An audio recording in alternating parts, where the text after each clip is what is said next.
The opening of a new sports facility here in Yarmouk, complete with bagpipe accompaniment, is all too rare an event.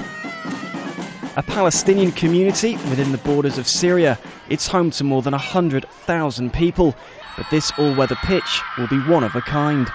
13-year-old Hani Haweli, just one of the youngsters to benefit. It was a very bad situation before. We had nowhere safe to play.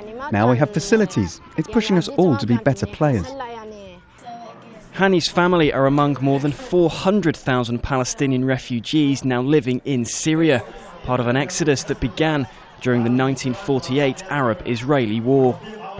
Palestinians do have the right to live and work where they like within Syria, but the United Nations has to pick up the slack where the Syrian government can't cope, primarily in the fields of education and health services. But the UN's own resources are stretched as well. It's perhaps not surprising that access to sporting facilities is a need that often just can't be met.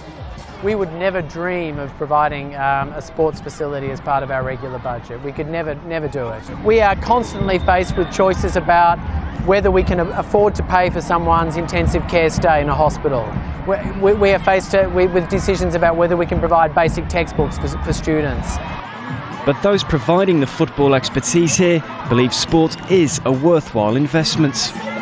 Though they are living in a very bad condition, and overcrowded and in a poor situation, football activity can give you an opportunity to become more confident.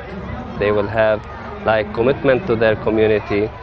Qatar's 2022 World Cup bid team has provided the funding, a bid that's also looking beyond its own borders to back football projects throughout the region.